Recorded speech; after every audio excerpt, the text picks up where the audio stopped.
So it's gone and happened again. Every time I get my Volkswagen collection down to just one Beetle, another one suddenly appears. Enter stage left, Rutty Blue, Super Beetle number 4. We're still thinking of a name for it. I seem to have a bad habit of dragging home decidedly tutty looking pale blue Super Beetles. This is the 4th one I've had now. I did also have a blue convertible one as well, another failed project. But this one is another 74, same as mine, white one, a little bit older. The white one's September 74, this is a February, but identical cars spec-wise. It's only the colour that was different once upon a time anyway. So it's a birthday present for my better half, a little project for us to do. It will eventually become another German looker, much like this one, and much like this one, it will also eventually be Subaru powered, but for something a little different, this one will be getting the flat 6 3-litre engine. Just haven't seen a completed Beetle with that done yet. So first impressions aren't great with this bug. I could see the neighbours rolling their eyes when I pulled up with it on a trailer. I did literally drag this car out of a forest. It looked like this when I first saw it.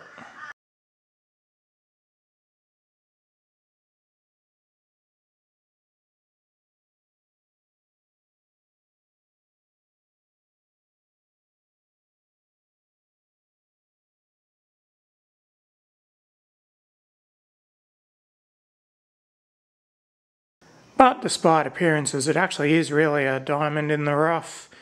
We all know these 70s Beetles love to rust, and this one is actually amazingly solid considering the time it's spent living in a forest, and we live in a very sort of tropical climate in this part of Australia. People tend to fake this kind of patina, and here it is with the real thing. Anyway, I'll have to give you the cramped garage tour of it at the moment because it is somewhat immobile at the moment, but that will change very shortly. To give you a bit of backstory on this car, I bought it from a local VW, fellow VW enthusiast. He's owned it since the early 2000s, about 2000, 2001 I think he said. It was his daily driver, and he did a bit of work to it. It had a modified 1835 in it, and Sprint Star wheels, got the pop-up sunroof, had a bit of interior work done, extra lights, that sort of thing, but in 2004 he had to move overseas, didn't want to part with it, so it was taken off the road and stored in a shed on his mother's farm, and there it sat up until now. But somewhere along the line it was decided to push it outside because the shed space was needed for other apparently more important things. So unfortunately, living in a forest, it became home to lots of rats, and I mean lots. Before I even put it in the shed here, the first thing I had to do with it was completely remove the interior. It was full of baby rats and rats' nests and smelt truly atrocious.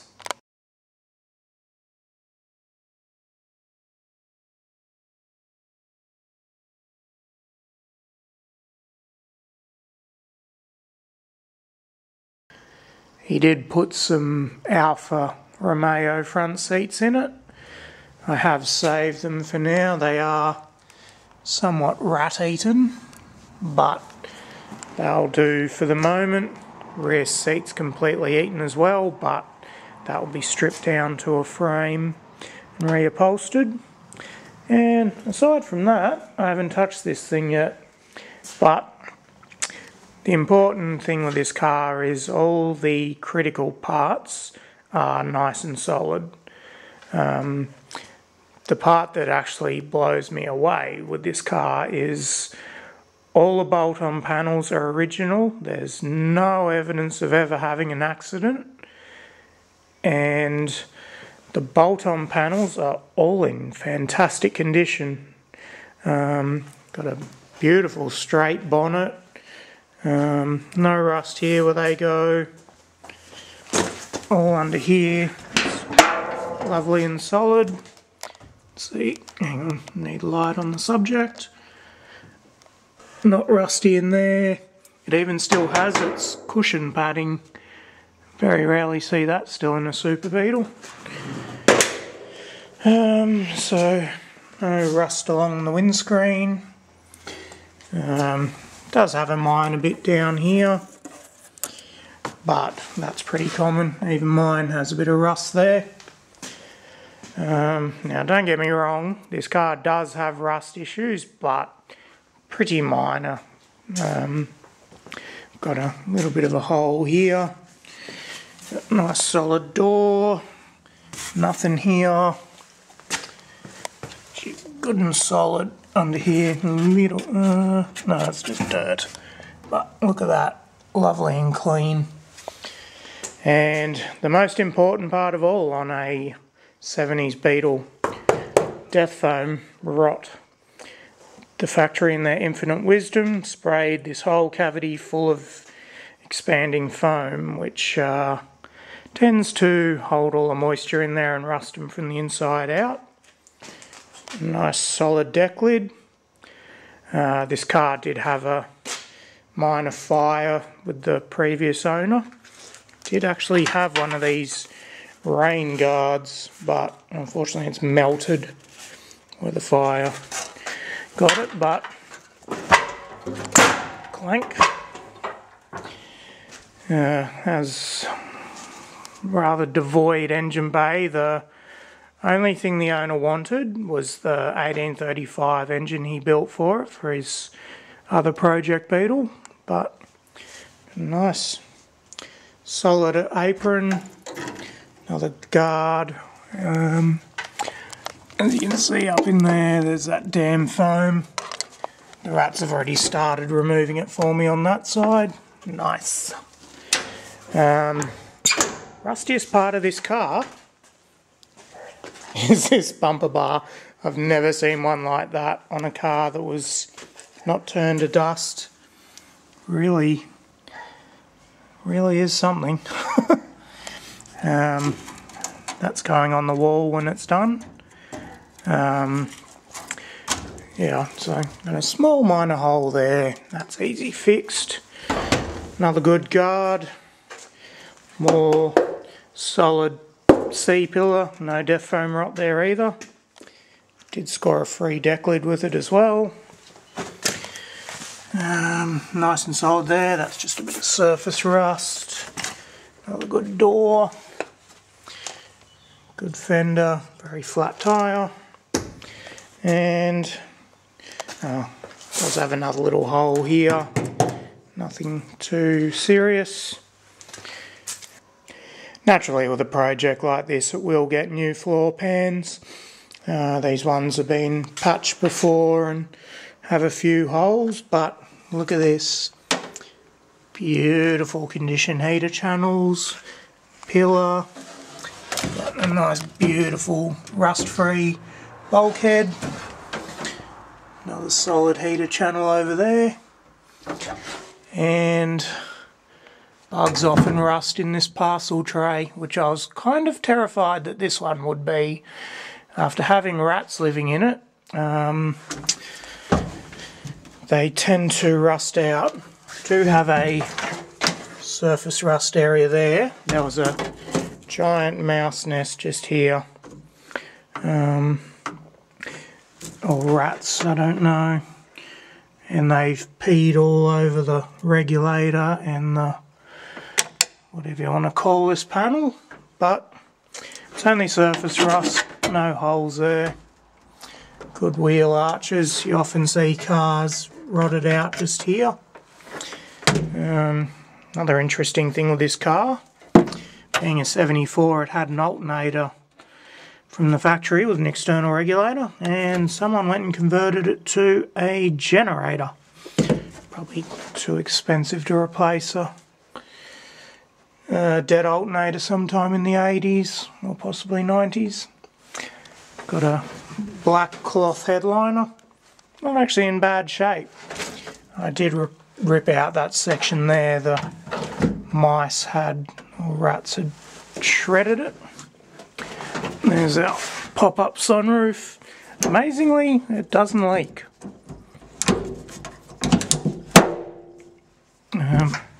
Bit of history there. The old inch pincher MP bug. Dash is reasonably complete. Missing the radio panel, as they all are. Actually, missing part of the radio panel. Lots of cracks on top, but this will get leather wrapped, so no biggie there. We have lots of messed up wiring to fix. This car had stereo and lots of lights, so got random switches everywhere. So I've saved the best till last, because this was sitting in a forest with rats living in it. Naturally, they inhabited the front bonnet, boot, trunk area, and they've done a bit of damage in this. Mostly the fuel tank. They had a big nest in here. As you can see, their piss has absolutely destroyed the fuel tank. Got holes in it, it's like Swiss cheese. But luckily I have a spare tank to put in it. Still got a massive nest in there to try and get out. But that's the worst of it. Got nice solid strut towers. Wheel well's pretty good. The drain hole has enlarged itself a little bit, but it's a little bit crispy on the apron at the top, but they all go there. But this car will be getting a American spec vented apron on it anyway, so no biggie. But the humorous part about the apron is the bottom of it is I've never seen one do that before. We're under here. Very solid frame head on this car. Just lots of surface rust to fix up. And just need to pull the dashboard out too. I know it does have a rust hole just in there. I've got to fix, which dash needs to come out anyway. Apparently with all the rats living in this thing, a snake moved in as well. The owner told me he'd often walk past and see the snake sunning itself on the dashboard. The front seats were covered in snake crap. Yeah, still had all its original parcel shelf and that in it too. The original seat belts are quite toasted. They're very rusty from all the rat piss. So yes, that's pretty much about it with this one. I'll be getting it mobile very shortly. I've got my spare motor there waiting to go in it, and it has no brakes at the moment. Got one snap handbrake cable, and naturally the master cylinder seals have swollen up and leaking, but no biggie, easy replaced.